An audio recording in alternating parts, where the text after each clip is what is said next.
Hello sir, good afternoon. Deshmukh sir, आवाज येतोय? Yes yes yes थोडा हळू येतोय पण. ओके ओके, गौरव बोलतो. हा गौरव, येस येस थोडासा माझा आवाज येतोय गौरव? एकदम क्लिअर येतोय sir. Yes. Okay okay, thank you. Gaurav कसा आहेस? प्रकृती चांगली नव्हती म्हणा. हो हो, छान आहे सर. हा, थोडं. Now perfectly all right. Yes sir. Okay good, take care. Yes. Yes, roll number 26. आता रेडी कोणाकडे आहे बायोडा?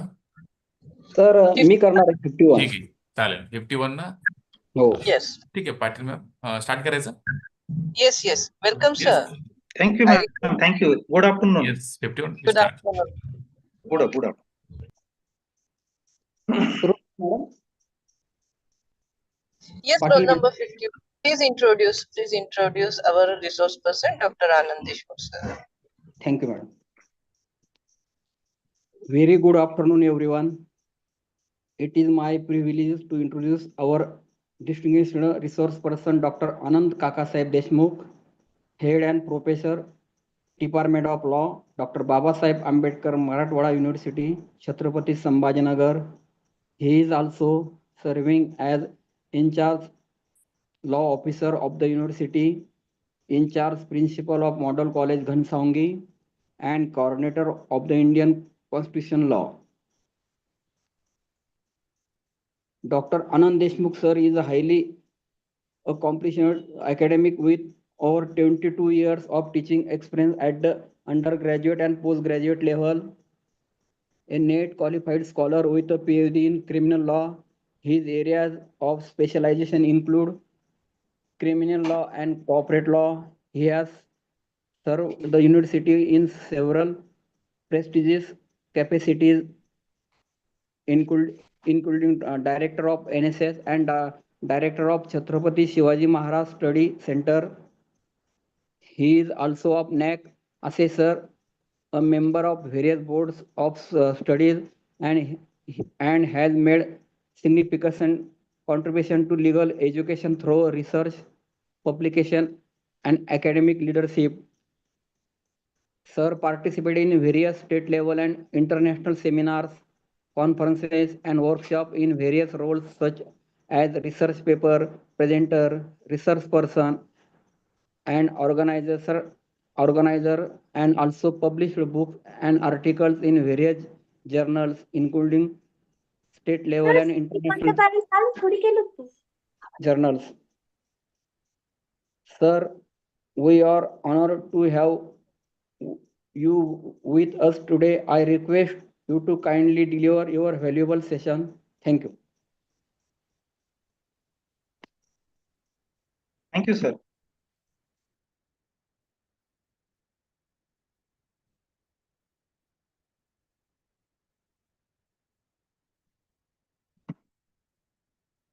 Thank you very much, sir. This Malivya Mission Teaching Training Centers organize this short-term coursework on professional ethics, universal human values, and constitutional responsibilities. The coordinator of this short-term coursework, Honorable Dr. Nandita Patil Ma'am, and all the participants who participate from various parts of our country. So I am here to deliver a lecture on constitutional responsibility of higher education faculties.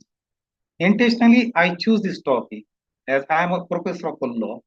So I will try to confine my lecture or deliver a lecture uh, related to few things. The first thing is what is the meaning of doctrine of basic structure? As I feel, education is a basic structure. What are the fundamental duties which mentioned under our constitution and which are relevant to a teacher or a faculty who are especially in a higher education to implement, to incorporate these duties mentioned under our constitution, and at the same time, I will discuss some of the landmark cases or decision decided by our apex court or the Supreme Court. In short, what I want to tell you, this constitutional value should be the part and parcel of our teacher. It should be reflected in our curriculum and in our syllabus also. then and then it is possible to develop the student in a fullest sense. So it is our responsibility to inculcate those constitutional values which mentioned in our constitution by way of our teaching or might be by way of our curriculum or our syllabus which is designed. No doubt we are following the National Education Policy 2020 and which states about the same thing about these constitutional values or some kind of value added education is there. So from that sense, I try to explain or deliver my lecture about this constitutional responsibility of higher education faculties. What is the responsibility which added on the shoulder of each and every lecturer or professor? My voice is audible? Yes, Yes, I sir. hope my voice is audible. Yes, sir, Yes, you are Yes, audible. sir. No Yes, sir. problem. Okay. So, my dear friends, I do not know how many lectures from law field. It might be multidisciplinary. This group is there. So I will try to explain so you may able to get something from my lecture. As I told you, what is the meaning of this basic structure? First, I will discuss about that basic structure and how this education is also basic structure. As we know, our constitution is the law of land. It is the highest law of land, and this constitution came into enforcement on 26 January 1950, and whole credit goes to the architect of Indian constitution, no doubt, Dr. Baba Sahib Ambedkar, who drafted this Indian constitution, who gives such a great gift to our country. So, the under Indian constitution, there are fundamental rights, directive principles of state policies, fundamental duties, center-state relations, and one more important provision that is mentioned under Article 368, that is the power and procedure to amend the Indian Constitution. As our Constitution came into enforcement in 1950, and this is the 2026, more than 100 times amendments or changes took place under our Constitution. No doubt, the recent controversy in our parliament about the delimitation bill or one-third reservation in favor of women in a parliament or the state legislature, it is possible only by way of an amendment. So what is that amending power under Article 368 and what is the correlation of that amending power and the doctrine basic structure? As Article 368 states about the power and procedure to amend the Indian Constitution. There are the three types to amend any provisions of Indian Constitution. First is by of a simple majority, second is absolute majority, and third is absolute majority plus consent of more than half of the states. It means they have the power, but they have to follow the procedure. It means two P's are important: power and a procedure. And now the central government try to pass the delimitation bill, but they need the absolute majority, that is the 3/4 majority. So first time this question came before the Keshwananda Bharati's case, that 13 judges bench who decided that case, and they stated that though Parliament has a power to amend any provisions of Indian Constitution, but they cannot touch to the basic structure or basic feature of Indian Constitution. No doubt, nowhere it mentioned under our Constitution what is that basic structure or basic feature. But first time in the history of Indian judicial system that Keshwananda Bharati's case laid down what is the meaning of this basic structure, and they identify some of the things: supremacy of the Constitution, independence of judiciary, fundamental rights, rule of law. These things may come within the definition of a basic structure, and these things remains outside the purview of amending power of Parliament. It means they may change anything, but our Parliament cannot change the basic structure of Indian Constitution. That is the limitation or restriction on the amending power of Parliament. And first time, this doctrine established under the Keshwananda Bharati's case for the state of Kerala, and that judgment delivered by 13 judges bench. So I hope you understood what is the meaning of this basic structure. See, again, I like to invite your attention towards one thing. When Atal Bihari Vajpayee was the prime minister, he too appointed one committee under the chairmanship of Justice Venkat Chalaya, that is an 11-member committee, and asked them to review the Indian Constitution. That committee studied, and after 2 years, they submitted their report. But while assigning such a task to that Venkat Chalaya committee to review the working of Indian Constitution, even then the central government asks them, you have to work within the boundaries of a basic structure. Don't touch to that basic structure. It means that attempt on the part of late Prime Minister Atal Bihari Vajpayee to review the Indian Constitution, because it might be necessary after the several years or lapse of years to take the review of our Constitution, and that was the attempt on the part of Atal Bihari Vajpayee. But again, subject to the basic structure. That committee gives important recommendations related to widening of the fundamental rights, center-state relations, economic election reforms, or to keep to limit the ambit and scope of ninth schedule of Indian Constitution. But that is there. But even though they have to work within the boundaries of that basic structure, it means this is the basic structure. So this basic structure evolved by of judicial decisions.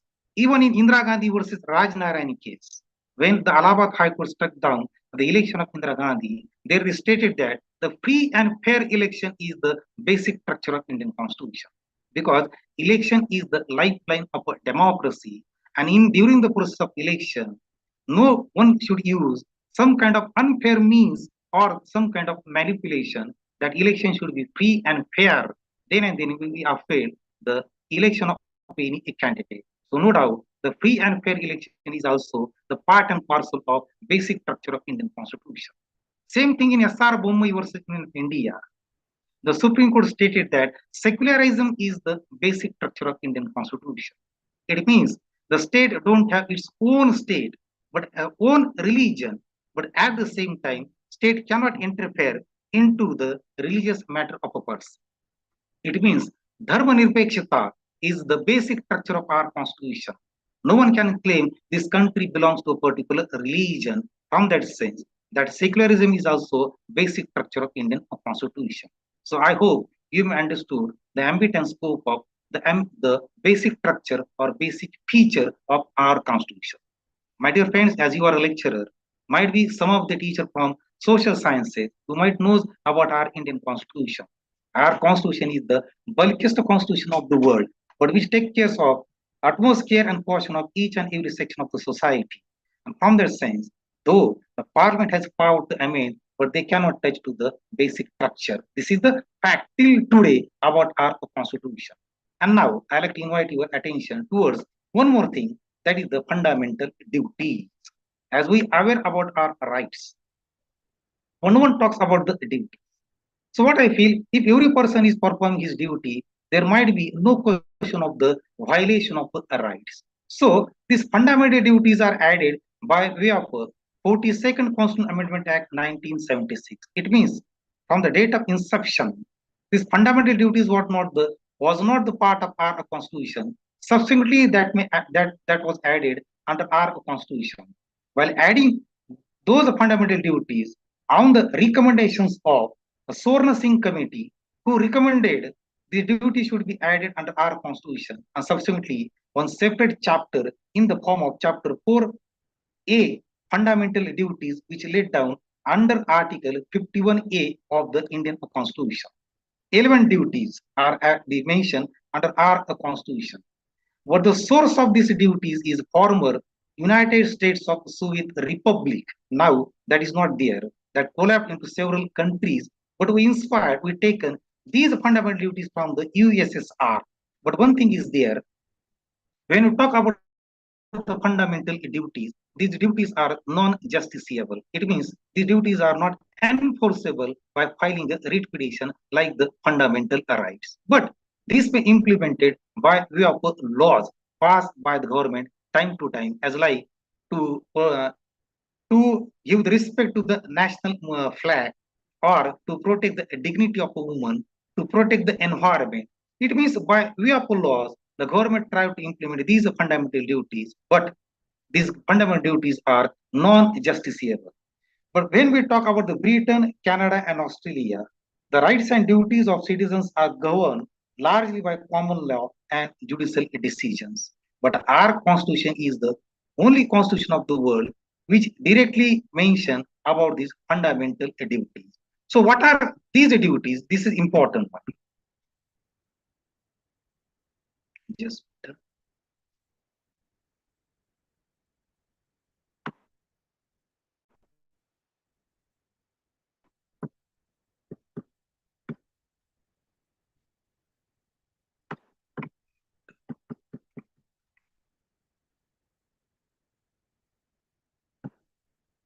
Yes. These duties, 11 duties are there. Just I read and you try to give your attention to the specific duties. Article 51A E, Article 51A H and J. These duties are the most important duties because same things reflected in my lecture. The first duty is to abide by the Constitution and respect its ideas and institutions, the national flag and the national anthem. Yes, one should respect the national anthem and national flag. And second is that to cherish and follow the noble ideas which inspired our national struggle for freedom. C, to uphold and protect the sovereignty, unity, and integrity of India. D, to defend the country and render national service when called upon to do so. E, to promote harmony and the spirit of common brotherhood amongst all the people of India, transcending religious, linguistic, and regional or sectional diversities, and to renounce the practices derogatory to the dignity of a woman. It is the fundamental duty. Once again, I read, to renounce the practices derogatory to the dignity of woman. Practices, traditions, customs which are deeply rooted into our society, but which are violating the dignity of woman, and we should renounce those practices like sati, devdasi, vagamruli, child marriage. So we don't follow these practices that mentioned under our Indian Constitution in the form of a fundamental duty. The F, to value and preserve the rich heritage of our composite culture. G, to protect and improve the natural environment, including forests, lakes, rivers, and wildlife, and to have compassion for living creature. And H, my dear friend, which is the most important, that Article 51A H. What is state that? To develop, please mute your mic, participants. The H which states about to develop the scientific temper, humanism, and the spirit of inquiry and reform. See, our constitution is the only constitution which speaks about the scientific temper, वैज्ञानिक दृष्टिकोन develop झाला पाहिजे असं सांगणार जगातलं एकमेव सभे. But it said that to develop the scientific temper, humanism, and the spirit of inquiry and reform. It means during the R class or teaching, if any student asks us to raise any query, it's our duty to satisfy him. And we have to encourage him to apply their minds. They should think from different angles to develop their mind.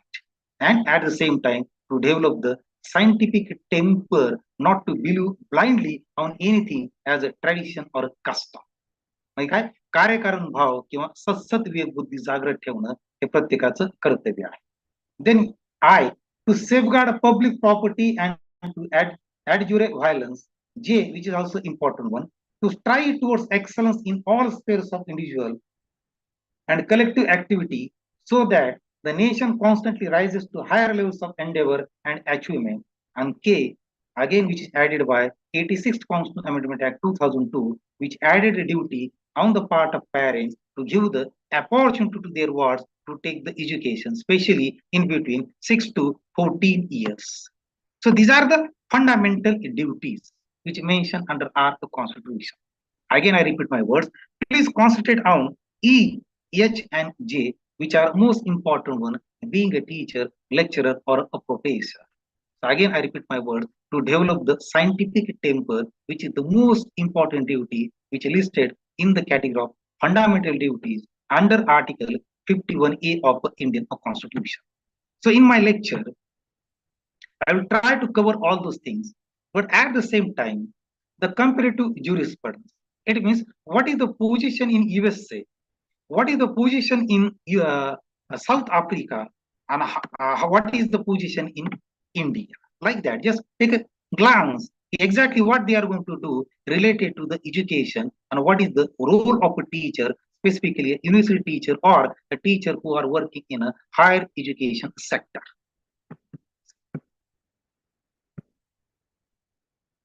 As is the higher education faculty member, a private professional or a constitutional functionary whose classroom is an organ of the Republic.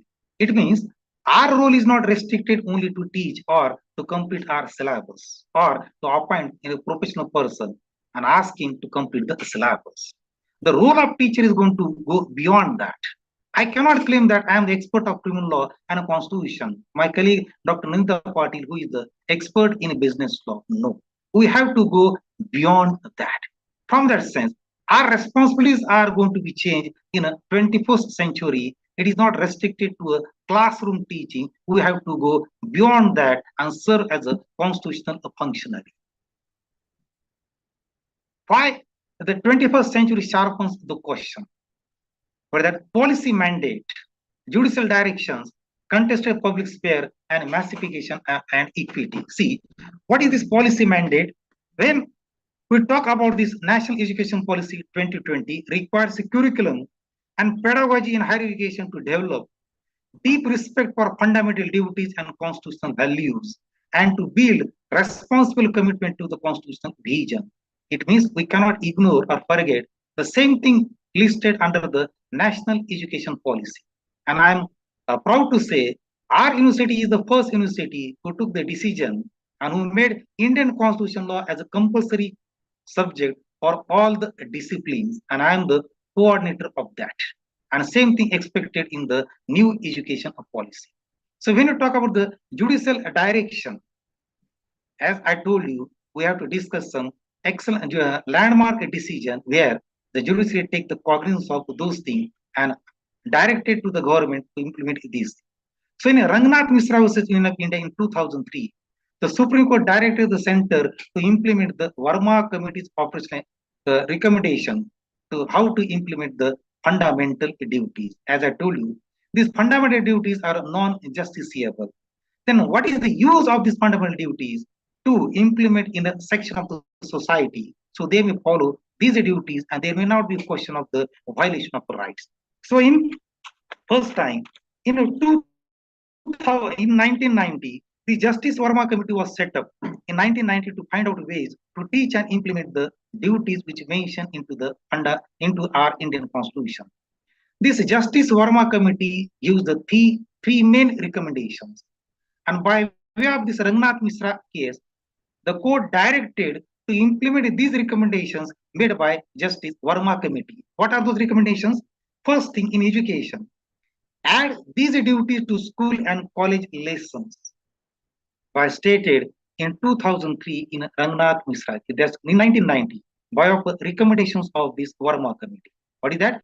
This fundamental duty should be the part and parcel of the curriculum in a college and a school level, so the students may aware about these are fundamental duties. And at the same time, this committee recommended to make a public awareness by way of to running campaigns to help people understand their civic role or to develop the civic sense. We observe in our day-to-day life, people are not that much careful to have a civic sense or to follow the civic sense. And same thing is reflected under the fundamental duties. And third thing, this committee recommended to add a few more duties in the chapter 4A, specifically under 51A, in the form of to make it right to vote as a fundamental duty. My dear friends, right now, right to vote is a statutory right. It is not a fundamental right, which is restricted to a statute or by a law. It means a person who is in prison or person arrested under the Preventive Detention Act, those persons don't have right to cast their vote. From that sense, it is the statutory right, and this committee insisted to include this right to vote as a fundamental duty. And one more thing, to paying the taxes. To pay the tax is also a fundamental duty. So this committee recommended to add these two things as a part and parcel of fundamental duty. As I like to mention one more thing, when we talk about the taxes, there are the two types of taxes: direct taxes and indirect taxes. Direct taxes related to the income tax, the we people who pay because we don't have an alternative to evade the tax. And from that sense, till today, only 2 to 3% pays the income tax as a direct tax. And that is the reason there are indirect tax in the form of GST, where the government collects their revenue. And this is one of the recommendations made by this Justice Verma Committee to make it as a fundamental duty, right to vote and to pay the tax. And this, by way of this Rangnath Misra House in India, they give the direction to implement the Verma Committee's recommendation to make aware about these fundamental duties to the people and to the students who are studying in the classes or in colleges. Then this contested public sphere means it is necessary to make the classroom a frontline site of constitutional culture. And so that may no one remains outside the purview of education. Same thing about the massification and equity. It means no person should remain outside the purview of education to make the transformation by of education.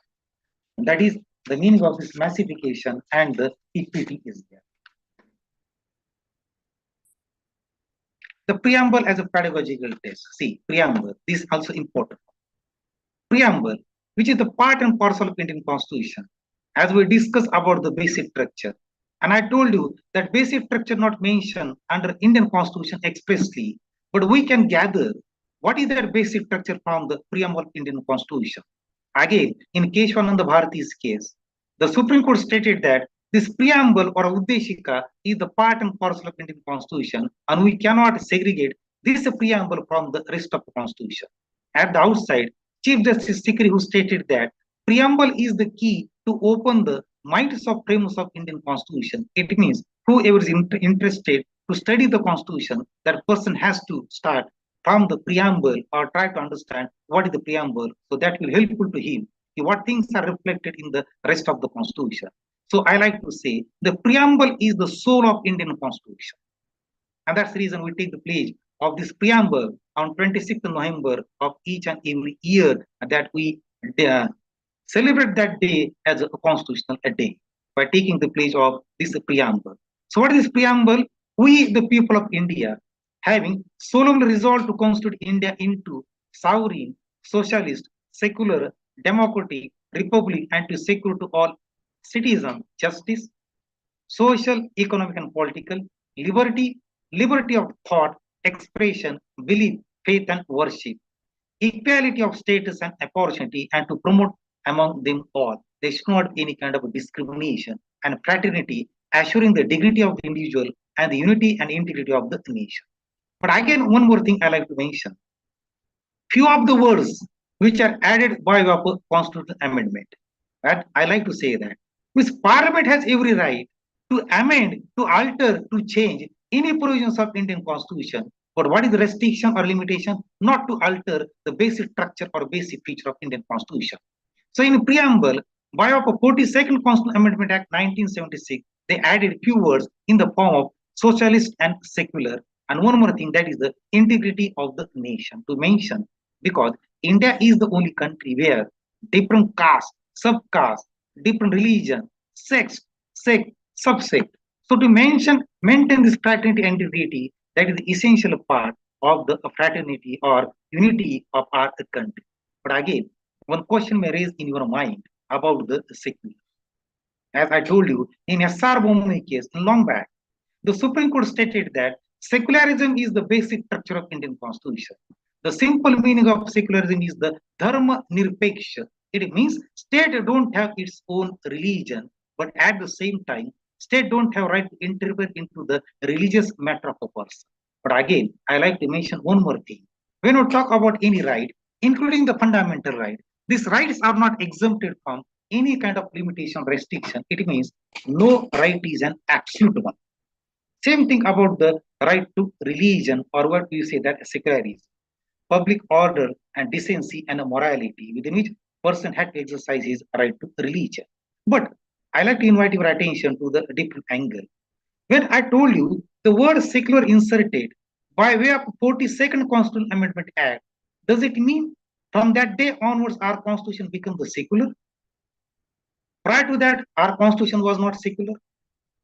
So it is not like that, because our constitution expressly states about right to religion, which mentioned under Article 25, 26, 27, and 28, which confers right to religion. The 3 P's are important ones: practice, profess, and propagate any religion. How to practice, how to worship, and at the same time, you have right to propagate your religion, but subject to public order, morality, and decency. There should not be a forced conversion or by some kind of allurement. then such persons are liable to punish. Means my intention to tell you, from date of inception of our constitution, our country was secular, our country is secular, and our country will remain as a secular. No one can change the secular character of our country to declare our country belongs to a particular religion, either Hindu country or might be other country. No, it means our country was secular, our country is secular, and our country will remain as a secular. That is the basic structure or basic feature of Indian constitution. You may enjoy any kind of a majority in central, but you don't have right to change the secular structure of our constitution. That's stated in a Sarvabhaumi case, and same thing in another case also while designing the syllabus. I will come on that point later on. See, the four values which are important. What are those four values? Justice, liberty, and equality. What is justice? As I told you, it means the justice is social, economic, and political justice. The university corrects rather than reproduces structural disadvantages. It means design, assessment, and access so that the first generation learner is not penalized for what she was not taught before the college. It means we have to take care of such a student while giving justice or while teaching to the student. And that same thing mentioned under the preamble, Article 38, 39, 46, even directive principles of state policy. I don't want to go into these provisions, but I like to invite your attention about the University Grants Equity Regulation 2012.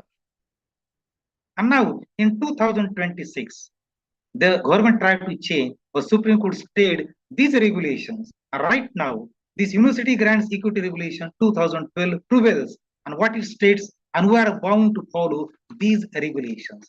The equal opportunity cells. I think your coordinator is the member of this equal opportunity cells. Opportunity, so that may not result into the violation of right to equality. Anti-discrimination officers, either on the basis of caste, either on the basis of sex or anything else, the person should not be discriminated. And grievance redressal is there. Now, even in colleges also, grievance redressal mechanisms are there. Even in our university, we appointed a grievance officer to take the cognizance of grievances on the part of students who are studying in the colleges or in a university is to be there. In that way, we try to give justice to the student, and such kind of provisions which are mentioned under our constitution or even under the University Grants Commission, which is the apex body, we have the right to regulate the higher education. Same thing about the liberty. As I told you, liberty of thought, expression, faith, or worship or a belief. It's your liberty to have such, to enjoy such kind of faith or expression. And at the same time, while teaching in our class, if a student having the decent opinion or different opinion, we should respect him. As freedom of speech and expression guaranteed under Article 19(1)(a) as a fundamental right. But my dear friends, right to dissent also flows from freedom of speech and expression. We cannot say that you have to follow me or follow my words. Our opinions are a different one, and we have to respect the opinions of each and every person. What happened in one case, Shreya's single case in 2015, you might be aware about this case, when the sad demise of Balasaheb Thackeray in Maharashtra, they declared a ban as he died. And one girl who opposed to that ban by giving comment on a social platform, and same like by another girl, and both girls were apprehended or arrested by the police authorities. And then there is a question about the section 66A of the Information Technology Act and the freedom of speech and expression, which is guaranteed under Article 19(1)(a). And the Supreme Court clearly stated that the section 66A, which clearly violates the freedom of speech and expression, which is guaranteed under Article 19(1)(a). Again, this freedom is not an absolute one. There must be some limitation or restriction within which person has to exercise his or her right. That is the defamation, incitement, then contempt of court, friendly relations with other state, public order. It means this right is not absolute one, but section 66A struck down by the Supreme Court. It means, again I repeat my words, right to dissent also flows from freedom of speech and expression. I don't want to make comment on the things what going on from last 6 to 7 days. The students who are commenting by way of using the social media, whether that is their freedom of speech and expression or something else, you have to decide. But being a teacher, we should respect to the different opinion on the part of the student within the defined boundaries, and at the same time, we to have the right. It means we have to inculcate such a kind of habit in our teaching to respect voice of a dissent. Same thing about the equality. As you see, some decisions are here. See, Article 14 to 18, which states about the right to equality, but at the same time, which allows to make the discrimination. But that discrimination should be a positive discrimination, or to make the classification, that classification should be a reasonable classification, or Supreme Court laid down one test in the form of intelligible differentia, where they stated that there must be some kind of nexus or correlation to the object sought to be achieved by the law. It means when the government is going to make the classification, then there should be some object, some nexus. Like that, we have to use the scope or place to the persons who are socially and educationally backward students. As first time in Indra Sohani case that upheld the 27% reservation in other backward classes. Limit of reservation, there is a capping of 50%, and first time they introduced the creamier concept in a Indra Sohani case, and at the same time in Nalsa, they use the rights to the transgender. It means we cannot make the discrimination either on the basis of gender, either on the basis of caste, or any kind of disability or the language, not as a private acts, but as a questions of curricular and pedagogical design. Means we have to take care of such. And same things are stated in under our constitution by judicial pronouncements also to respect these persons are there. And another thing, the fraternity. As I told you, our country is the only country where there are the different castes, subcaste, religion, or sect. This fraternity to maintain the brotherhood is there. See, this fraternity is the only thing which make the balances to the equality. As we know, the cases of Rohit Vemula at Hyderabad and how he suffered. Same thing in a Delhi University long back. A girl student commits suicide. That other person taunted her that you got admission on the basis of reservation. You are a scheduled tribe and you don't deserve to get the admission. It is not like. It means we have to take care of such things while giving the admission or in our day-to-day teaching while dealing with our students. And that's the reason. Might be that Vimula Act is in progress. I do not know exactly what is the position, but that creates a lot of controversy about these things. See the education inside the basic structure, as I've told you.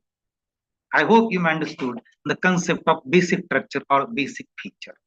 म्हणजे काय संविधानाचा ढाचा बदलण्याचा कुणालाही अधिकार नाही. Though Parliament has a power to amend the Indian Constitution under Article 360. So how this education inside the basic structure? As I told you, Keshwananda Bharati laid down, I established the doctrine of basic structure. First time in Mohini University, state of Karnataka. One important article which mentioned under Part 3 of Indian Constitution, that is Article 21, right to life and personal liberty, which is the most important freedom or right guaranteed under Part 3 of Indian Constitution. We state that no person shall deprive his life and personal liberty except a provision established by law. It means the things which are essential for his healthy life that may added in the context of right to life and personal liberty. And court stated that education is one of the important aspects of a human being to survive or to lead a dignified life. As we know, roti, kapda, and makan, but at the same time, education and medicine is also the basic need of a person, and same flows from right to life and personal liberty. So first time in Mohini University, state of Karnataka, in 1992, these are two judges, bench judgment, dual judges, who stated that this right to education which flows from freedom of, right to life and personal liberty. So it is a responsibility on the part of government to provide the education, including elementary education, secondary education, higher secondary education, or might be a higher education. First time that recognize education as a fundamental right and that flows from the right to life and personal liberty. In Unnikrishnan versus State of Andhra Pradesh, again, this is a landmark judgment which compelled the government to amend the Indian Constitution and make it right to education as a fundamental right. So in Unnikrishnan case, this is the 5 judges bench judgment, and they stated that right to education is a fundamental right, but to whom? To all the children who are in between 6 to 14 years. It means the outcome of decision is the elementary education from first standard to 8th standard is a fundamental right. म्हणजे तो मूलभूत हक्क आहे. And subsequently, it is up to the financial capacity or economic capacity of a government to provide or not to provide. From that sense, elementary education is a fundamental right in our country. By way of 86th Constitutional Amendment Act, which inserted Article 21A into the Part 3 of Indian Constitution, and elementary education became the fundamental right. One more case, TMA 5 Foundation versus State of Karnataka. See, my dear friends, as I told you, our constitution is the best constitution of the world, which takes care of the majorities, but at the same time, minorities also. And our constitution recognizes 2 types of minorities. First is the linguistic minority, Bhashik Alpasankyan, and another is the religious minority. And they have right to preserve their culture, script, and language. Culture, Sanskriti, script, त्यांची लिपी आणि संस्कृती, भाषा. And for that purpose, they have a right to establish their own educational institutions. Means they have a right to establish and administer the educational institution for the purpose to preserve their own culture, script, and language. But at the same time, they cannot deny admission to a student on the basis of caste or religion. And at the outside, state cannot make any kind of discrimination while giving the grants to these institutes on the basis of minority institute. Means government cannot make the discrimination. But one thing is recognized by our court. The court stated that though you are minority institute, but you have right to establish and administer, but subject to the state regulation. It means you are not free from the state regulation. You are when you are enjoying the state funds.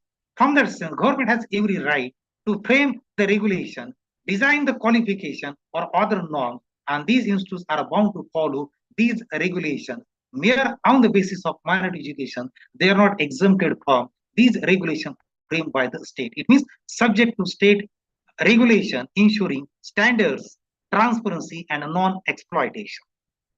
This is the thing which stated by the Supreme Court. Again, as I told you, the Article 51A fundamental duties. No need to repeat the same. But again, I like to mention, please remember 3 fundamental duties that Article 51AE to promote harmony or to renounce the practices derogatory to the dignity of the woman. तिचा मानभंग होईल असं कुठलंही कृत्य करू नये. To develop the scientific temper, वैज्ञानिक दृष्टिकोन रुजवणे, humanism and the spirit of inquiry and reform. And lastly, Article 51AJ to strive towards excellence in all spheres of individual and collective activity. So these are the things. And one more duty is added by way of 86th Constitutional Amendment Act 2002, that is the responsibility or a duty of a parent to give provide an opportunity to their wards or their son and daughter to get the education, especially during 6 to 14 years. And the outcome of this amendment is in the form of Right to Child of Free and Compulsory Education Act 2009, enacted by our government, and where by way of that act they are providing the free and compulsory education. Even though one of the provision of that act is the 25% seat reserved in favor of economically backward section in a private aided schools also, where those schools are not getting the aids from the state. This is the outcome of those judicial pronouncement, Mohini Jain, the other case law, which compel the government to make the amendment in the Indian Constitution and made right to education as a fundamental right, and to implement them in 2009, the Right to Education Act came into enforcement. See the Article 51A, as I told you, the teaching man, abide by the Constitution to inculcate these provisions into our teaching while to make the teaching. It is the Constitution as a working document, as I told you, to respect the national flag or anthem is there. Ground methods in constitutional legality, refer administrative decisions, all those things are mentioned in this thing. The most specifically important one is to develop the scientific temper among our students, and at the same time to encourage the students to raise the question, ask the question, to apply their minds. The student cannot think from only one direction. As we know, while teaching our students in a class in 30-40 students, as we observe, we may think from a particular direction, but students who seated in front of us, they may think from a different direction. So what I feel, teaching is a two-way teaching.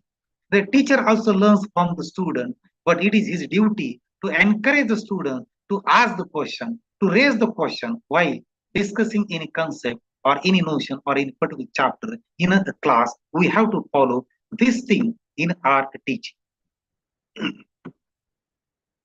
Article 21A and its higher education corollary, as I told you, that Mohini Jain case, still it is not upheld or not denied by the court is there. Because in a Mohini Jain case, the Supreme Court stated that right to education is a fundamental right. But the only thing in a Unni Krishnan case, that 5 judges bench case, they stated that elementary education is only a fundamental right. Means the students or the child who is in between 6 to 12 years, for them, the education is free and compulsory. That is his fundamental right. And government has to take every initiative to provide the free and compulsory education. And in a higher education, it is restricted to the economy or financial conditions of a state to provide the free education or not to the in a higher education. See, in a Maharashtra, just in last year, the government of Maharashtra take a decision. I think it's a very good decision, at least in favor of half of the section of our society, girls.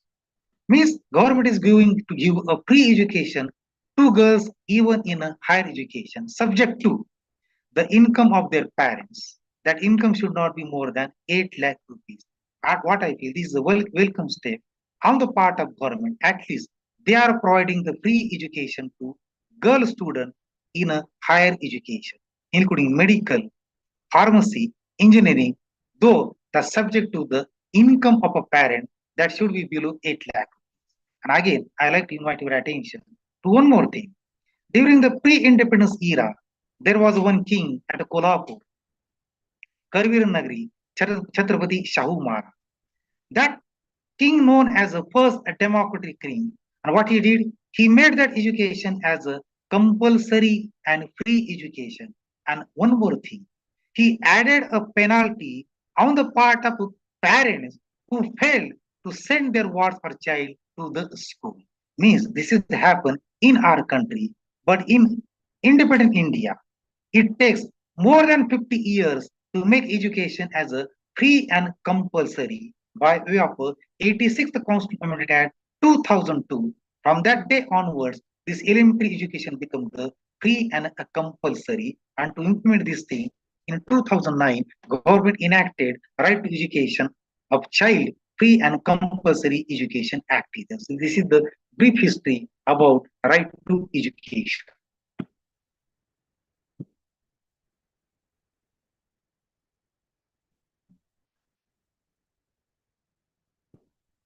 See, again, these landmark cases, values in the university.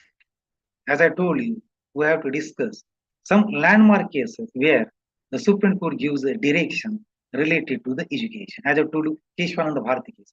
Unni Krishnan has same thing. Then TMA 5 Foundation case, I discussed the ambit and scope of Article 29 and 30.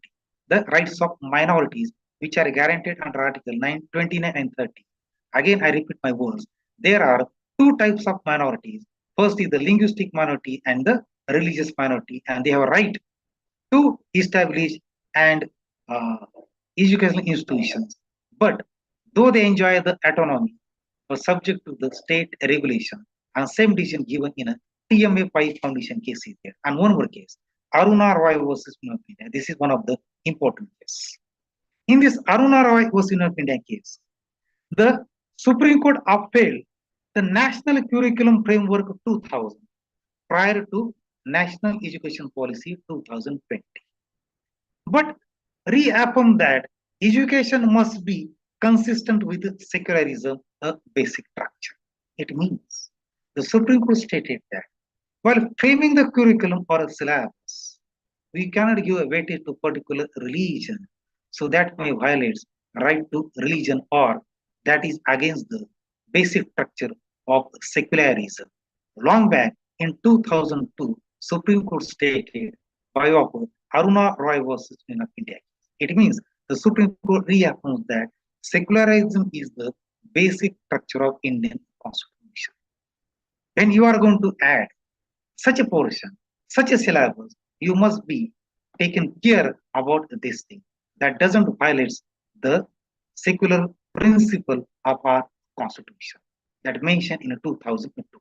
The syllabus is a constitutional object. Secularism disciplines what may be taught and how. That clearly mentioned in Aruna Roy's case. Same thing about AIMS Students Union was AIMS, where Supreme Court stated that though the fundamental duties are not enforceable, but these fundamental duties are equal to the fundamental rights. That elevates Article 51A from moral exhaustion to interpretive combined, including education matter. And as I discussed about the Rangnath Misra versus India, where Supreme Court gave the direction to implement the recommendations made by Justice J.S. Verma Committee to implement the fundamental duties which mentioned under 51A of the Indian Constitution. As we discussed about this TMA 5 foundation case, the autonomy means it means they have right to enjoy the autonomy, but again subject to the state regulation. Autonomy is a right, not a shield. Nowadays, we observing some of the institutes who are enjoying the autonomous status, as Devgiri, Vasantrao Naik College, even our departments also. We enjoy the academic autonomy. And what colleges are enjoying, I don't know.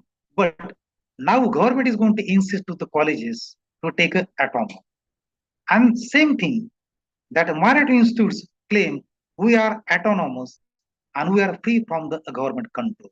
But their contention turned down by the Supreme Court, and Supreme Court stated that you are bound to follow the state regulation, though you enjoy the autonomy. In that sense, autonomy is a right, not to shield. The institution's constitutional freedom to organize itself coexists with the citizens' constitutional right to fair access and dignity with it. It means merit is a criteria to give admission. So that may not result into any kind of discrimination, not a bureaucratic preference. Fee structure. You cannot impose the fee or capitation fee.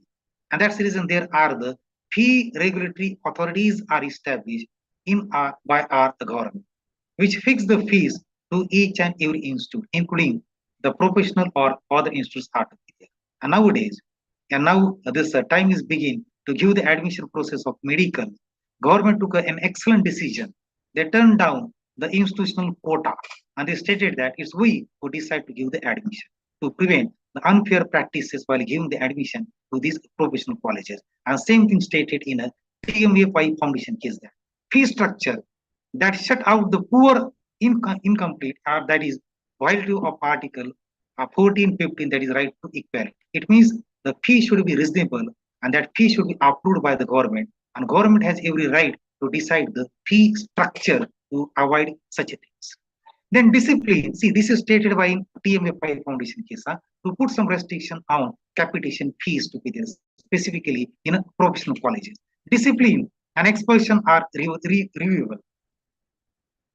If any students is to be expelled, then that decision should be reviewed by the competent authority so that may not result into any kind of injustice. And faculty are the internal guarantors of these constitutional guarantees. See, in our country, when you talk about the fundamental rights, the Supreme Court is the guarantor of these fundamental rights. And in our institutional educations, we are the guarantor to take care of these rights not violated or that may not result into any kind of injustice to the student. And this is the outcome of a TMA 5 Foundation case, which is one of the landmark cases in the history of Indian judicial system. The first time curtailed the capitation fee and recognized the state regulations over the minority institutes, though they claim the autonomy, but that autonomy is not pre-autonomy or subject to the state regulations. Then this NEP 2020, the constitutional mandate, as I told you, national education policy is implemented throughout the India. Some of the disciplines remain outside the purview of this national education policy. Up to 2030, they got the exemption, like our law, medical, agriculture field. These fields are outside the purview of National Education Policy 2020. But what is this National Education Policy? The curriculum and pedagogy, how to teach. Our institution must develop among the students a deep sense of respect toward the fundamental duties and constitutional values, which reflects is stated under the NEP 2020. Bonding with one's country and a concise awareness of one's roles and responsibility in a changing world means that clearly mentions under the National Education Policy 2020. It means the significance of national education policy is not the rhetoric. It is that constitutional values now enter learning outcomes, curricular committees, and accreditation criteria who have to take care of these constitutional values or fundamental duties. Even in NAC or NIRF, institutions increasingly asked to demonstrate constitutional values or integration. Sometimes they may ask, what are your best practices? While visiting that NAC peer team, so we should be able to tell them that we are following these values which mention are the constitution being the highest law allowed. UGC curriculum framework that value education courses explicitly on the constitution and fundamental duties that mentioned in university grants curriculum also. Then faculty appraisal is there that moves from taught the syllabus to advanced learning outcomes, including civic ones, and non-negotiable. The how of teaching is now itself a constitutional variable. As I told you, our role is not restricted only to teach or complete our syllabus. We have to go beyond that to develop our students. The three constitutional grammars of universities. See, as I told you, comparative jurisprudence, India, United States, and South Africa. As we observe, in a textual form, right to education is only a elementary education from standard to 8th standard. But apart from that, there are some of the provisions which mention under Indian Constitution and the judicial pronouncement which gives weightage to the right to education is there that mention transform the education in our country, the fundamental rights, right to principles and fundamental duties. That is the India. But what is the position in United States or United States of America? My dear friends, this United States Constitution came into enforcement on 4th March 1789 and are in 1950. 150 वर्षापूर्वी किंवा त्याच्यापेक्षा जास्त that constitution came into enforcement. And when you talk about the US Constitution, there are only 7 articles and there are list amendment took place under the US Constitution. And US Constitution is the classical example of federal constitution. And I think what I feel, why the US is the superpower, the credit goes to their constitution. Our constitution came into enforcement in 1950 and we are enjoying the status of developing country and our journey towards the developed country as what the goal set by our Honorable Prime Minister of Vikasit Bharat 2047. But again, Just give your attention about the United States. This United States, by way of First Amendment Act, they guarantees the academic freedom as a species of the first academic amendment or liberty. It means they give such a kind of academic freedom, autonomy to a teacher. It means state cannot interfere into the domain of a teacher or a teaching or a curriculum or a syllabus. It is the domain of a university. What to teach, how to teach, what to discuss in a class, that government cannot policing to these teachers. Up to that extent, they enjoy such a kind of freedom or liberty in the United States of America. Even whom to accommodate, how to appoint a teacher, what kind of syllabus is to be there, entirely that comes within the domain of that university teacher and the university authorities are to be there. And why it is possible? Due to the first Constitutional Amendment Act in a US Constitution. They stated that predominantly negative liberty tradition, the university is protected from state interference. There is no interference on the part of state. Faculty rights are largely derivative of individual free speech protection. They can discuss any topic before the hundreds of students. From that sense, that they enjoy such a kind of freedom or autonomy, or we say that academic freedom.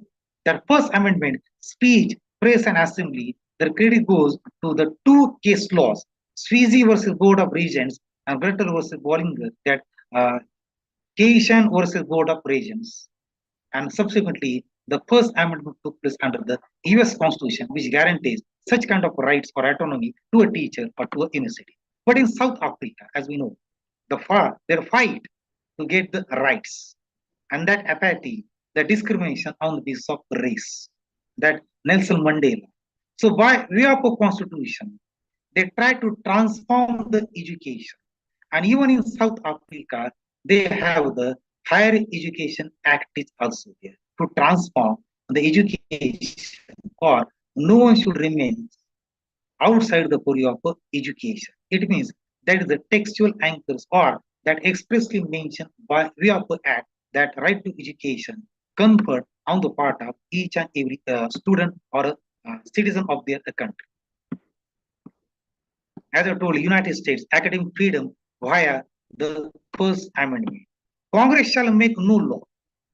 Congress as like our parliament. Abridging the freedom of speech or of the press or the right of the people peaceably to assemble and to the petition the government for redress of the grievances.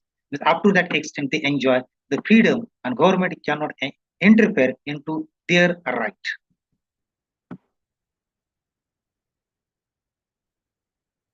See, the 2 years anchor, the two case law, Sweezy versus New Hampshire and Keishan versus Board of Regents. I'd like to mention the four important essential freedoms of the university.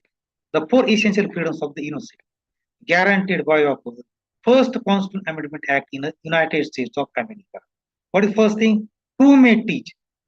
Faculty appointments, freedom from ideological, religious, or political filters. And we know how the appointment took place in university and in colleges also. No need to make any kind of comment. And there, that exclusive domain of the university to recruit the teachers, and government cannot make any kind of interference while recruiting these teachers into the university. What may be taught as a tool? To frame the syllabus, design the syllabus, curriculum, it is the absolute domain or the right of the university. That curriculum and syllabus not dictated by legislation, fiat, or majoritarian sentiment. No. It's our right to frame the syllabus, to make the changes in the syllabus. Whatever we want, it's our liberty to frame the syllabus, and there is no interference on the part of the government. Then how it shall be taught? Yes. As I told you, what to taught, what to teach in the class, it's our right. Which subject we have to discuss, which issue we have to discuss, it's our right. No one can take an objection if this issue you are going to discuss with the students, how you dare to discuss.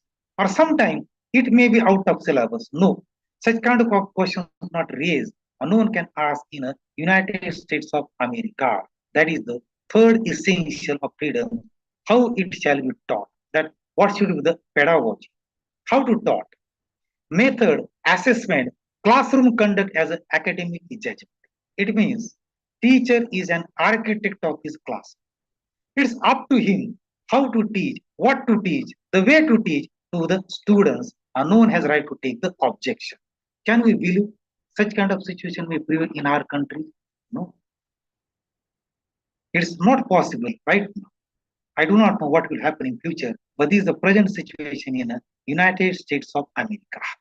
Last one, who may be admitted to study? It's again their right.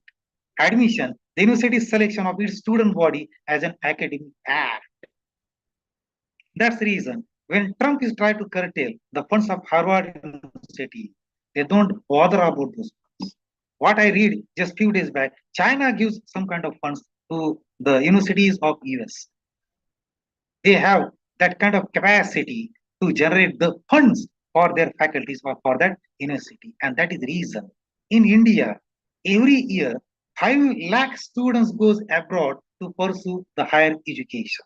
Someone may state that it is a brain drain. How our students may go abroad to take a higher education, whether our institutes are not capable to provide that kind of education? See, right now in India, in higher education, the gross enrollment ratio in higher education is a 27% students getting the higher education. And what the dream or goal set by our Honorable Prime Minister, Mr. Modi, who stated that to achieve the goal of Viksit Bharat 2047, we have to enhance this gross enrollment ratio in higher education from 27% to 60% up to 2047. 2030, it should raise from 27 to 50%. अशा पद्धतीचा goal set केलेला आहे. And at the same time, government is expected that to avoid such kind of brain drain, our students should not go to the outside as 5 lakh students. At the outside, the 3 lakh students may came from foreign country to India to take the education till 2047. It means we have to develop such a kind of environment in our own country to prevent that brain drain and to attract the foreign students who may came in India and take the higher education. This is the dream or goal. United States, as I told you, these advantages.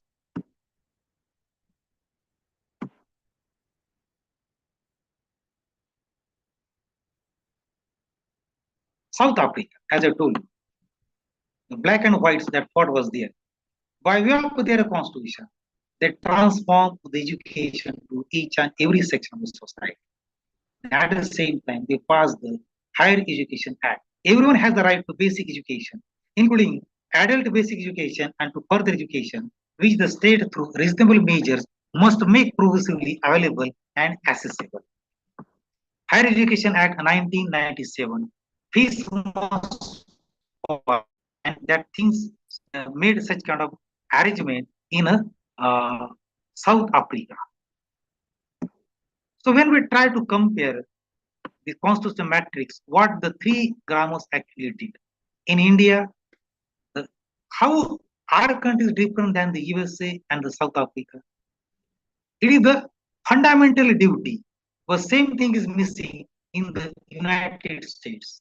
And no doubt, South Africa, by way of their constitution, they transform the education to their wards. But our specialty is the fundamental duties which mentioned under Article 51A is to be there. But in United States, by way of first Constitutional Amendment Act, they give freedom to the teachers or academic autonomy to the university and to the teachers also. So they prevented the state not to interfere into the teacher's domain or the university is to be there. 4 constitutional rules of the higher education teacher, that pedagogy. The faculty member as a teacher of the republic.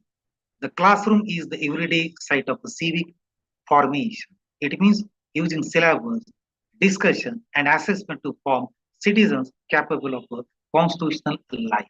So what I told you, our role is not restricted to cover the syllabus or to teach that is beyond something to inculcate those values, those principles laid down by our constitution. Same thing, our second thing, the scholar. The research is a public trust, not a private property. From that sense, we try to groom or the public intellectual, producing knowledge that speaks to and is disciplined by constitutional values. Mentor or a guarantor. The corridor is a constitutional space. Yeah, that's the reason. There is a provision and mentee, and we have to inculcate the scientific temper among our students and to follow the University Grants Commission Equity Regulation 2012. And last one is the institutional cities. It means there are the different bodies in our universities in the form of board of studies, academic council, through which we try to frame the syllabus or give justice or to take care of the needs of our student.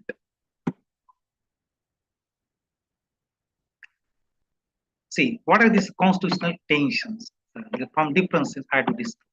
Academic freedom is there. There should be. We enjoy limited autonomy, not the absolute.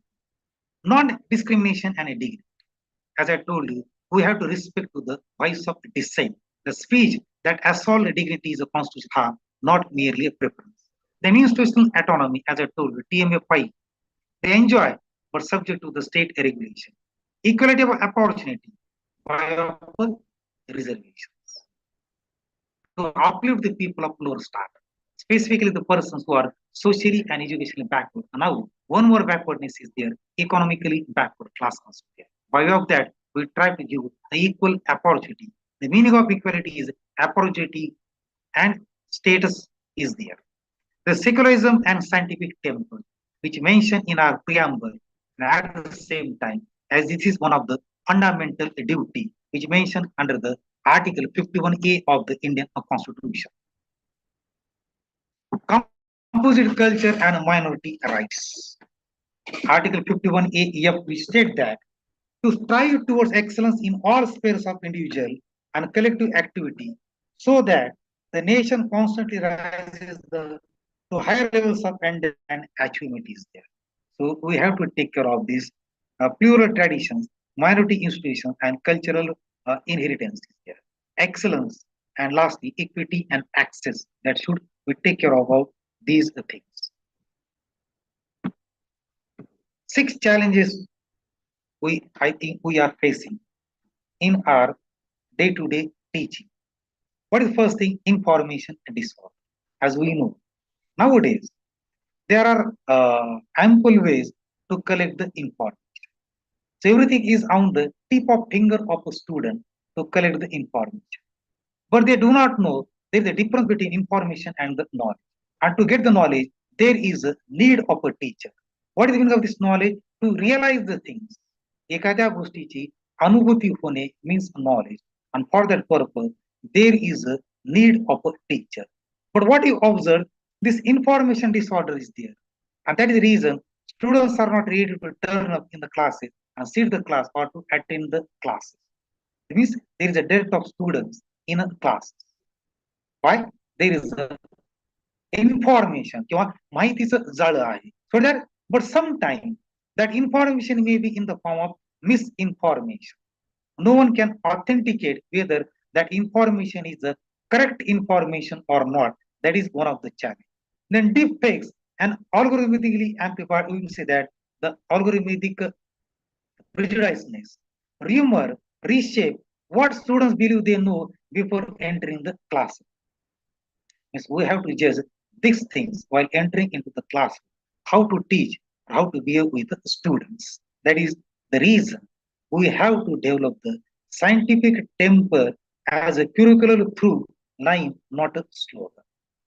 This is our duty to inculcate, to develop the scientific temper to avoid such a thing. So they cannot blindly believe on the things or the information, though which they gather from the different sources. We have to realize then what is right and what is wrong. And this is the first challenge of us, how to control the students.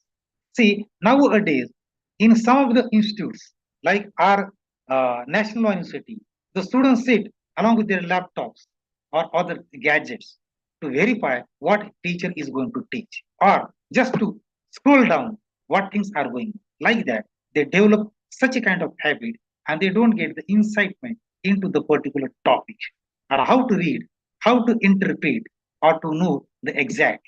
And for that purpose, there is a necessity of a teacher or to read in between the lines. That role played by a teacher, though there are the ample sources to collect the information. But there is always the importance of a teacher in the life of a student. The student cannot ignore to the teacher at any stage of the education. Then artificial intelligence and the epistemology of the learner. Nowadays, the era of artificial intelligence.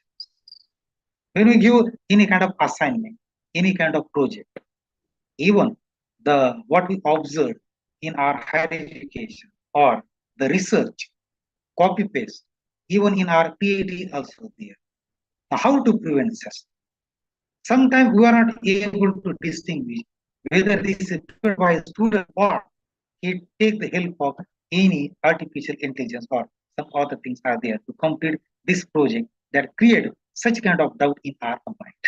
So there is a restriction of a plagiarism in our university, in our department also. The students who opt for the dissertation, the should not be more than 10% similarity while submitting his dissertation. Same rule is applicable even for the PhD also. That's the reason there is one software in our university and we ask our student prior to submission to check your plagiarism. This is one aspect. But generally this AI, artificial intelligence, generative AI changes what a student produces and more deeply what she predicted. The teacher must reason publicly about method and integrity. It means we have to take care about to avoid such a kind of thing and ask them to find out the real source. And you have to make such kind of project, assignment, article on the basis of your own knowledge. And at the same time, you have to authenticate the sources and not to copy as it is by using such kind of different tools. And I think this is the biggest challenge. My one of the friend who working in this department who expressed his fear. Nowadays, I'm feeling somewhat what is that apprehension to accept a student for a PhD or not to accept. समजत नाही हो मुले ते काय काढून देतात काय नाही ते खरंच त्यांनी केलेलं आहे का by way of this AI just in the form of copy paste. This is the biggest challenge before the teaching fraternity while teaching or while assigning any kind of task to the student to realize whether this is the real work or whether this is the copy paste or something taken from any kind of sources are there. Then polarization on campus. This is another thing. What we observe. Such kind of prejudices or misconceptions which are going to develop in the mind of a student and how to behave, how to tell them that rising communal, caste and ideological polarization makes seminar rooms fragile. Sometimes we observe that because our class is of the different caste and religion and we treat them equally.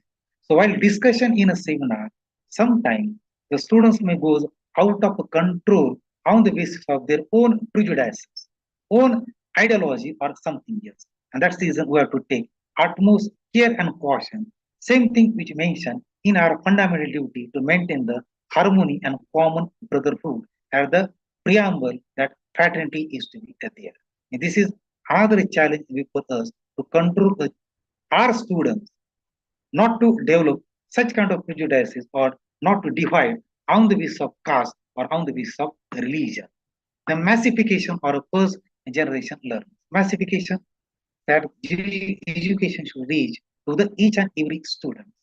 And no student remains outside the period of higher education. As I told you, right now, 27% students who are in a higher education.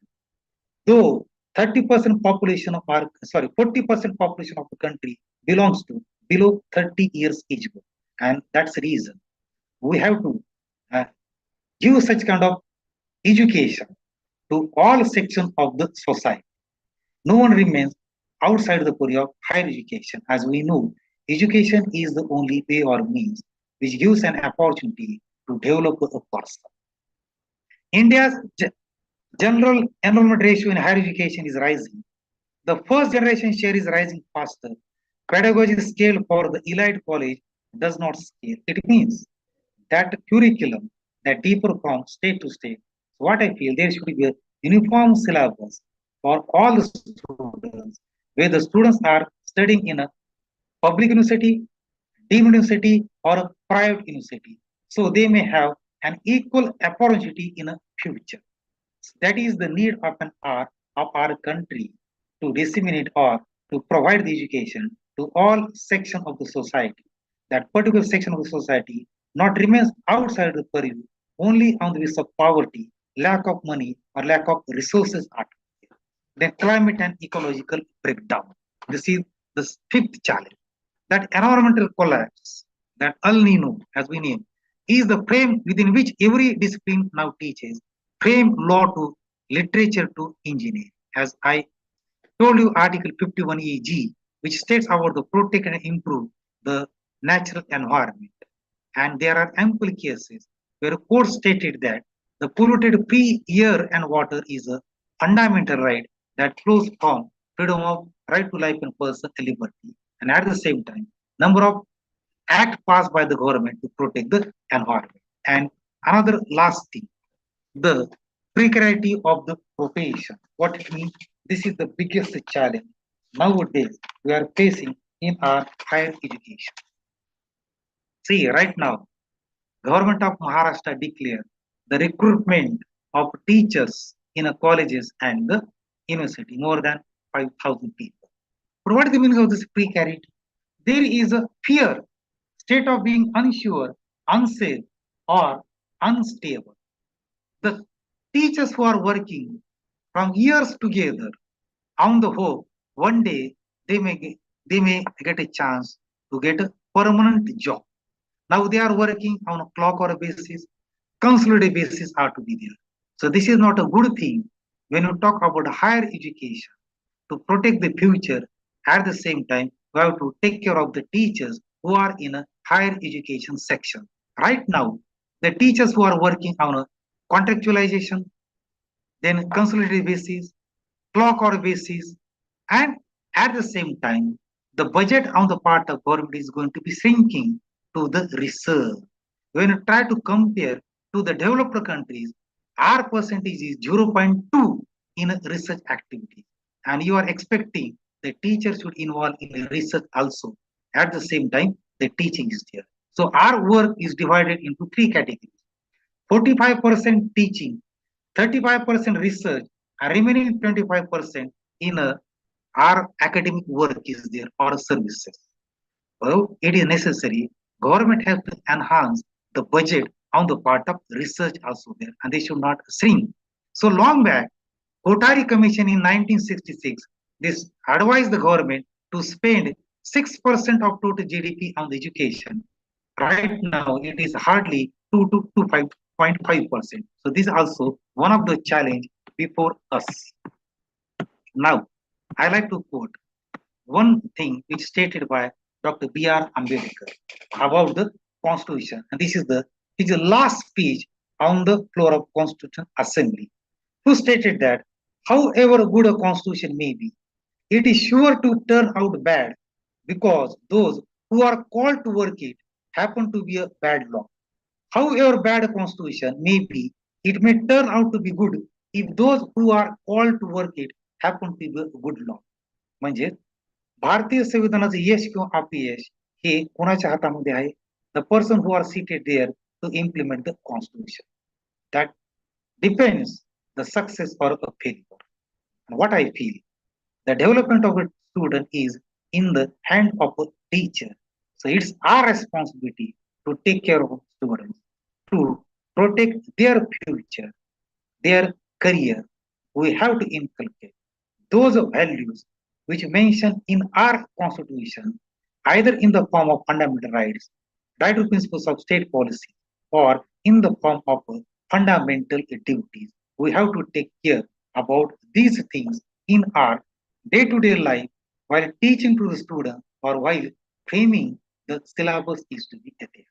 So I hope you may get something from my lecture. Just I intentionally choose this topic to correlate the constitutional values, principles, and judicial pronouncements, and what is the current position of higher education, and what are the expectations on the part of a teacher who are working in a higher education. No doubt, ample challenges before us. Lack of staff is there, no adequate staff is there, inadequate infrastructure, lack of funds in research, but still we have to pursue this higher education as per our capacity and capability to lead the future of our country or future of our students who are tomorrow's future of our country. So I like to express my sincere thanks for giving me a chance to have some kind of a dialogue or interaction to this elite group or the teachers who are working in a higher education area. Thank you. Thanks a lot. If Thank any you, doubt, sir. yes. Yes, the session is open for questions.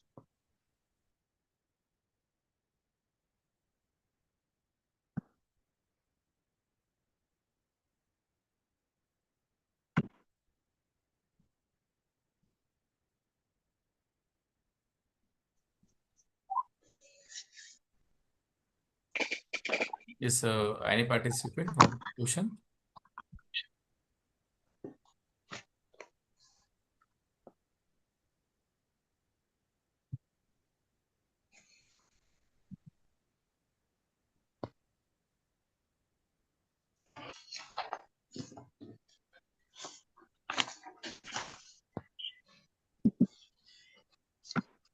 Are there any questions, or should we go for vote of thanks if there are no questions?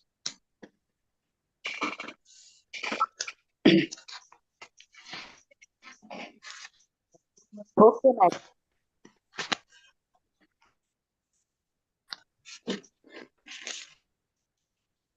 हाँ Patil madam.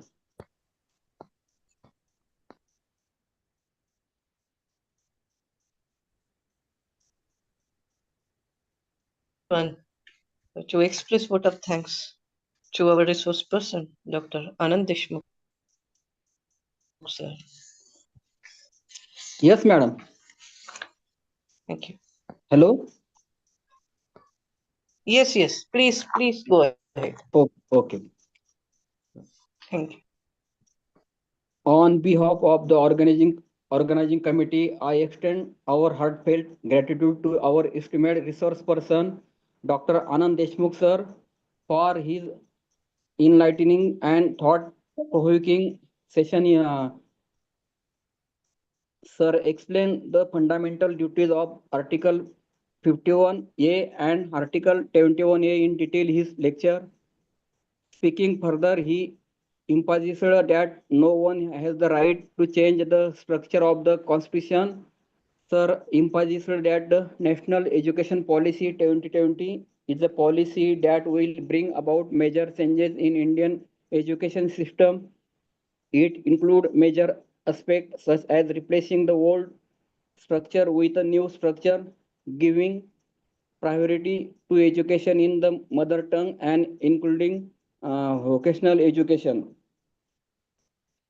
I also express my sincere thanks to the Madan Malviya Training Center and Dr. Babasaheb Ambedkar Marathwada University, Chhatrapati Sambhajinagar, as well as the coordinator of the course, respected Dr. Nandita Patil Madam, the resource person Dr. Anand Deshmukh sir, Sri Gaurav Jadhav sir, the organizing team, faculty member, and all the participants for their enthusiastic presence and cooperation. Thank you all for making this session a grand success. Have a wonderful day. Thank you, madam. Thank you. Thank you. Yes. May I leave? Thank you, sir. Yeah, Yes. Thank you, ma'am. Thank you. Thank you very much. Deshmukh sir. हा ma'am सरच आता guest आहे ना आपले. हा सरच आहे. Sir एक 10 मिनिटं break घेऊन मग परत तुम्ही जॉईन करा सर. ओके. मिलिटरीचं फंक्शन आहे. एक 10 Yes, मिनिटं जॉईन करा सर. चालेल sir. Yes, yes, yes. Okay, sir. Let us then Okay, thank join you, for the thank you, thank you. validation. Thank you, sir.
Yes, all participant. Yes, roll number 5. Yes, roll number 6. Present, sir. Five present, present, sir. sir. Roll number 5. Ma'am आपने submission नहीं किया है macro teaching link. Today I'll submit, sir. हाँ, today's का last date ma'am. Roll number 5, 6, Yes, sir.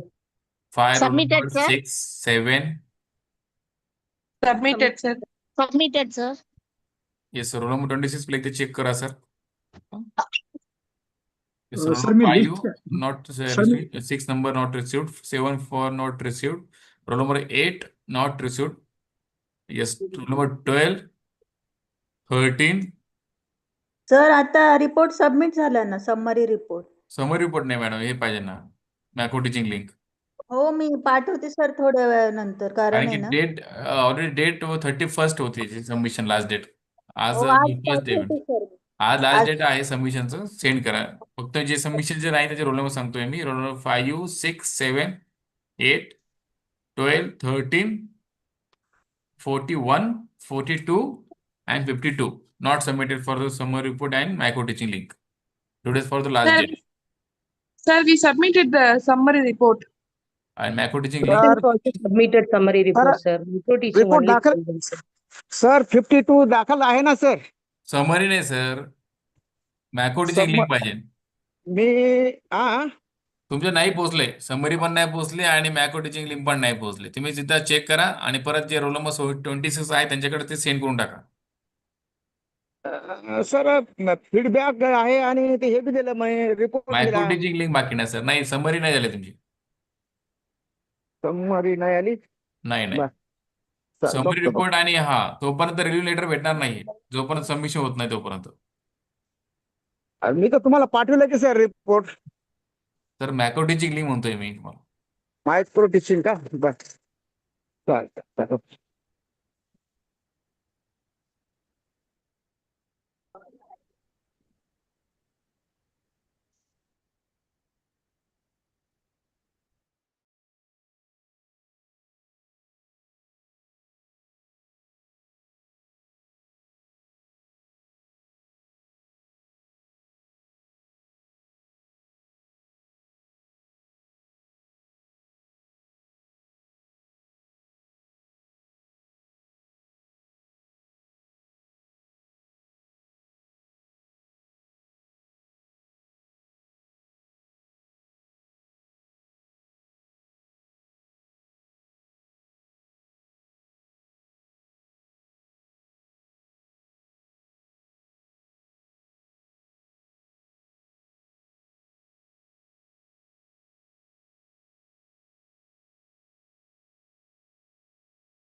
Gaurav, shall we start or we have still time to start? Mug 5 or 10 ma'am.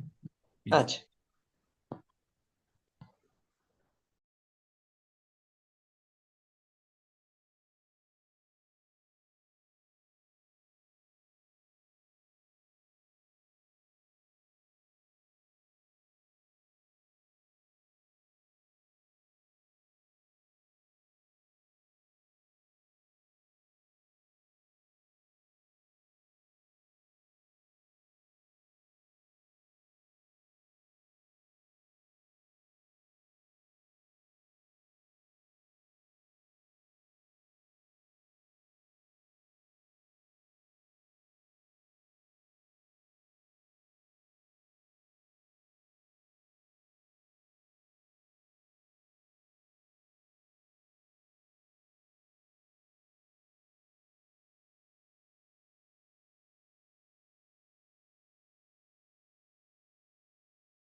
Deshmukh sir.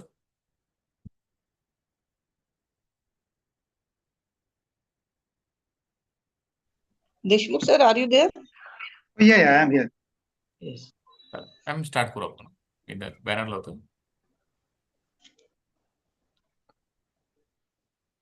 Okay.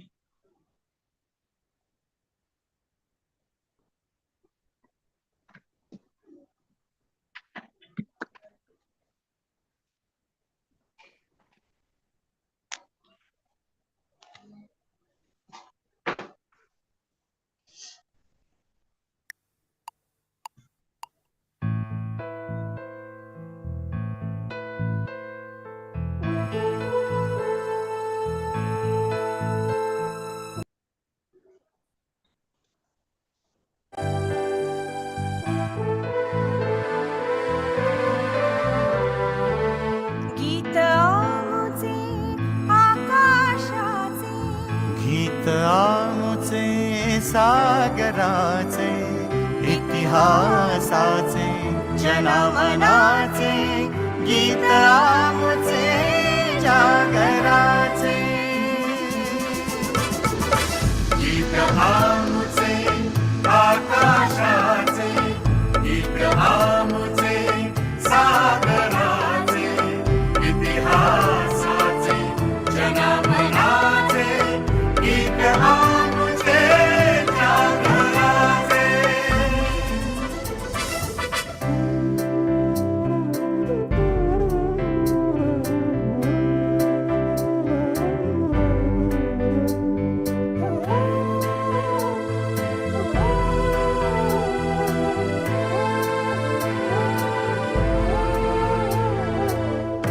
अभंगाचे ओवीचेही my बोलीचे माहेर, वाऱ्यातही मराठीचे दिवे लख घरोघर, संत महंतांचे विरागी, गीत आमुचे वादळाचे, इतिहासाचे जनमनाचे, गीत आमुचे जागराचे.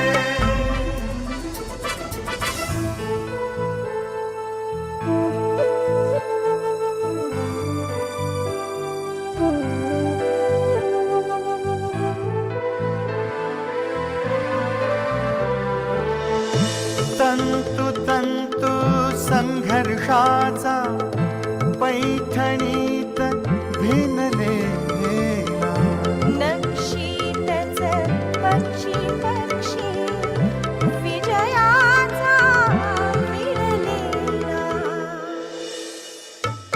सोन पहाट उदयाचे, गीत आमुचे उजेडाचे, इतिहासाचे जनमनाचे, गीत आमुचे जागराचे.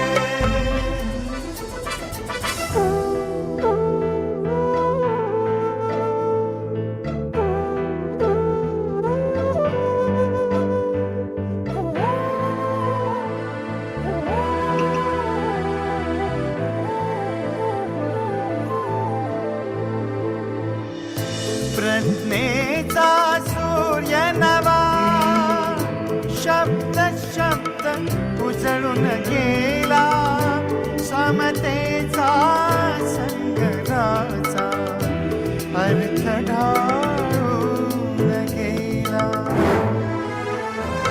विराट विशाल संस्कृतीचे गीत आमुचे जीवनाचे, इतिहासाचे जनमनाचे, गीत आमुचे जागराचे.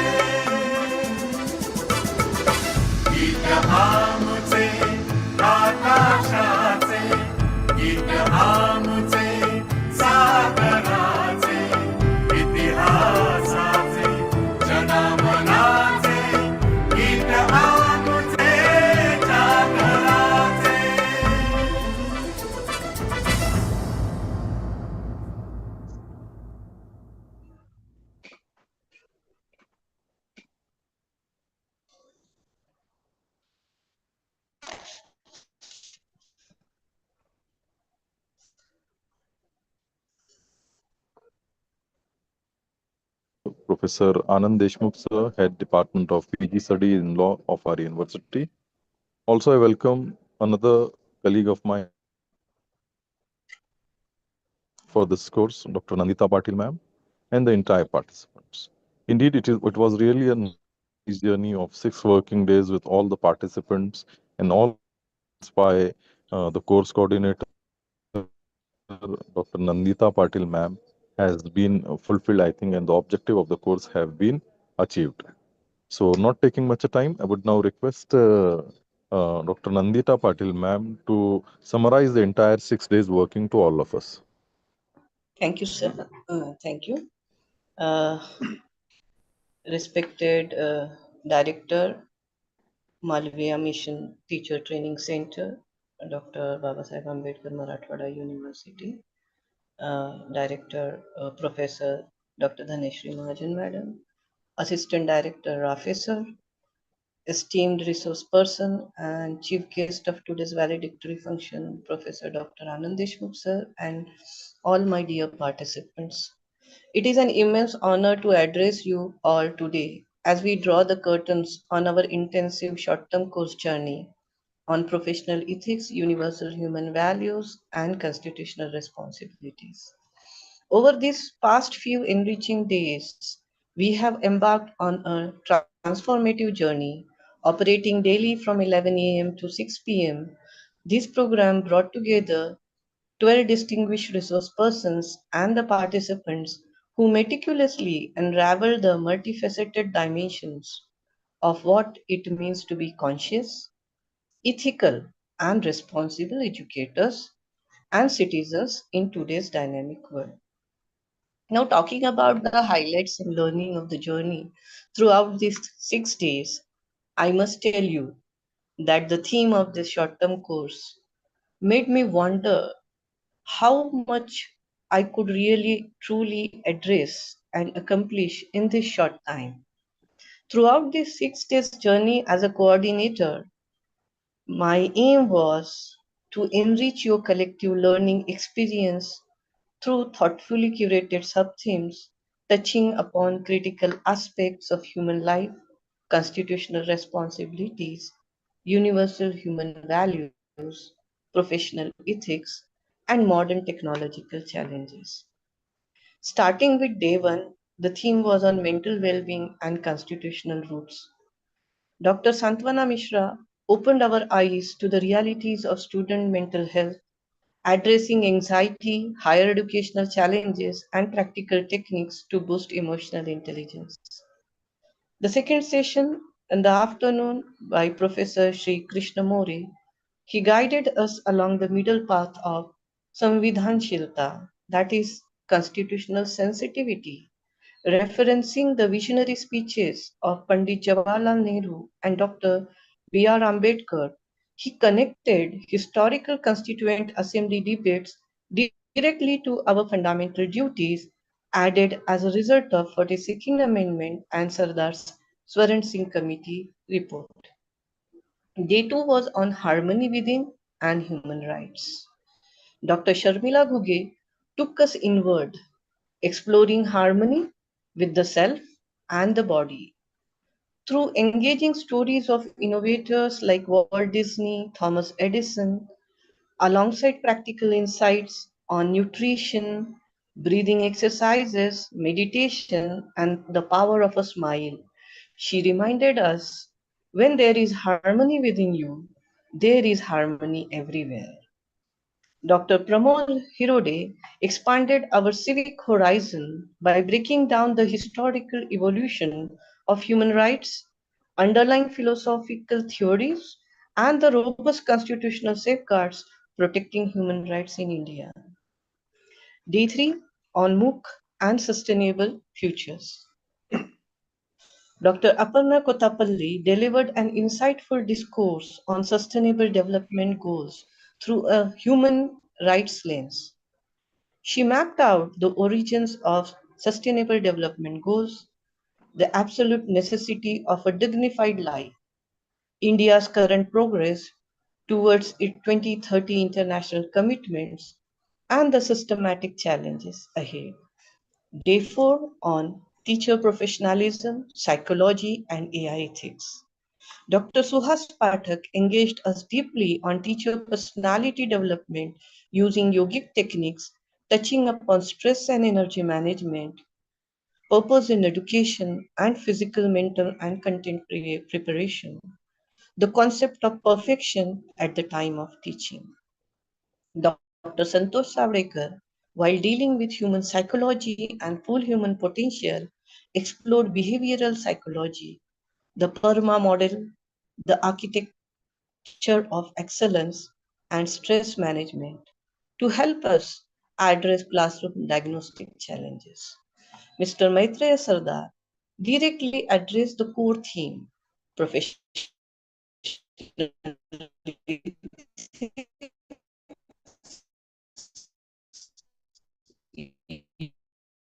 institutions, complemented by a practical eye-opening session on responsible AI use, verifying digital content, and spotting misinformation. Day 5, Ancient Wisdom, Gender Equality and Health. Professor Rajesh Ragdesar bridged the ancient and the modern knowledge system via the Bharatiya Gyan Parampara, urging us toward our responsibility to revive lost Indian knowledge systems to build a Viksit Bharat. He also explored Buddha's philosophy, examining his timeless role as a master educator within the Sangha. Dr. Ansari Zarta led a powerful session on gender equality vis-a-vis societal obstacles, public perceptions, and the legal framework in India. She also shed vital light on women's reproductive health, related laws, and landmark Supreme Court decisions on sexual harassment and equality.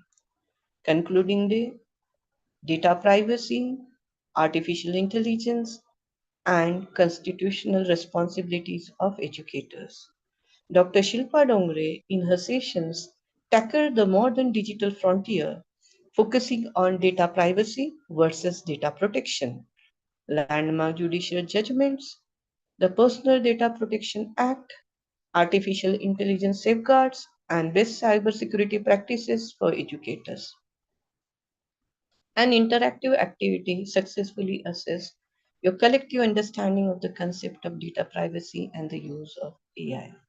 Dr. Anand Deshmukh delivered on an enlightening discourse on constitutional responsibilities of higher education faculties promoting constitutional values in the 21st century by exploring the various constitutions and comparing them, such as the Constitution of USA, Africa, and India.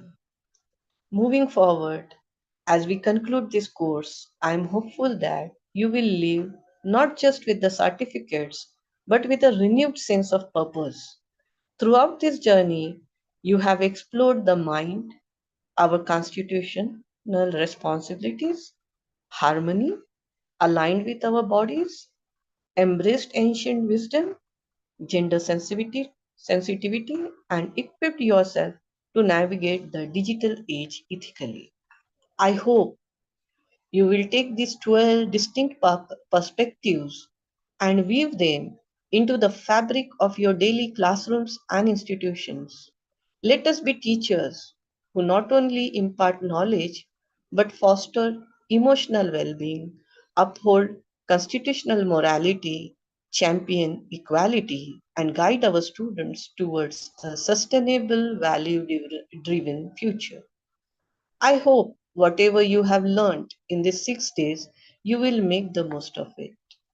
Thank you, MMTTC, Dr. Babasaheb Ambedkar Marathwada University, Chhatrapati Sambhajinagar, for giving me the opportunity to coordinate this short-term course, the esteemed resource persons, participants, and the whole MMTTC team for making this short-term course an unforgettable milestone. Thank you all. Thank you, ma'am. I would now request our today's chief guest, Dr. Anand Deshmukh sir, to deliver a well-directed address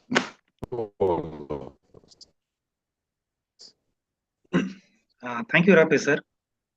I know the participants are in hurry to complete this course. No doubt this is the last part of our this short-term course. As UGC, this Malivya Mission Teaching Training Center, organized a short-term coursework on professional ethics, universal human values, and constitutional responsibilities.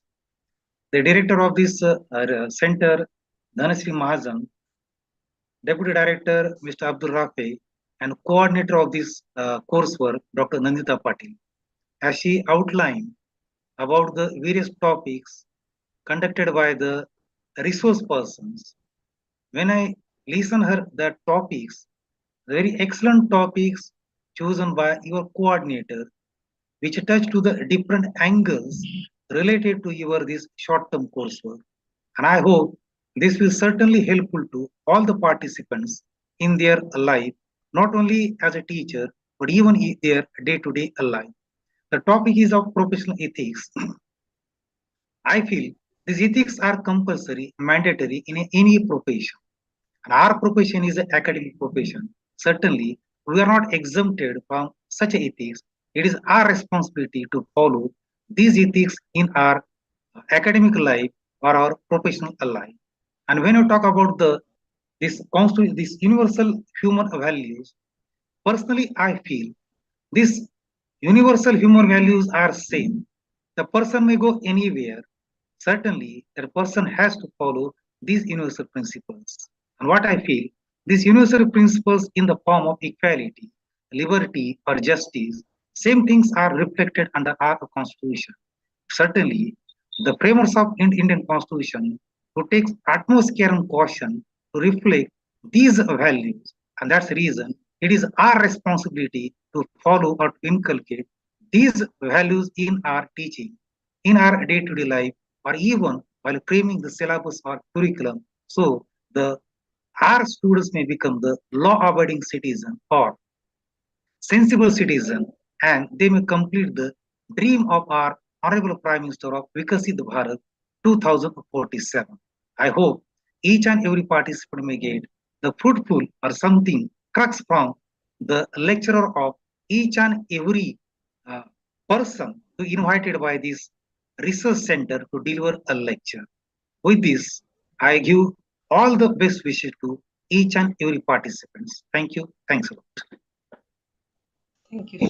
Thank you, sir. So, on behalf of UGC Malviya Mission Teachers You are Training not audible. Center, Dr. Baba Saheb Ambedkar, Marathwada University, Chhatrapati Sambhajinagar. Rafi sir, there is a My technical special Voice is thanks not proper, to madam. the Yeah. If I mail you, course coordinator, Dr. Nandita Patil. Voice is breaking. Yeah. When not in the network, so I'm really thankful to all the persons, those who have Not joined this proper audible, ma'am. meeting, especially to Yes, Gaurav, there is some technical issues. Sir is not properly audible. Yes, ma'am. Yes, Rafi sir. Gaurav.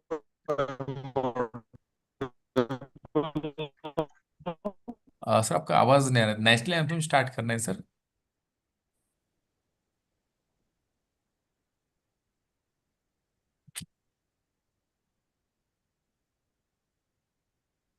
Ji national okay, all participant please आप खड़ी हुई है, national anthem start करना है, all participant. Yes. Okay, sir. Yes.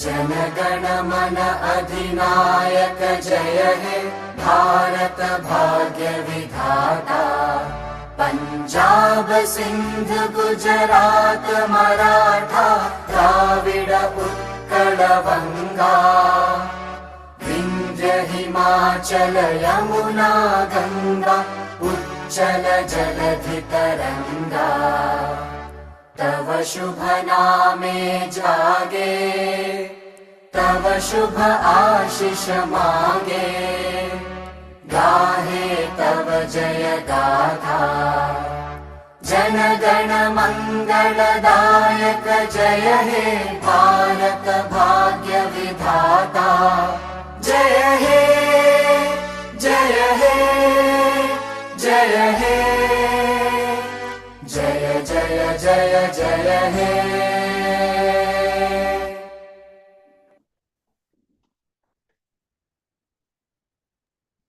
Thank you, Deshmukh sir and ma'am, all participants.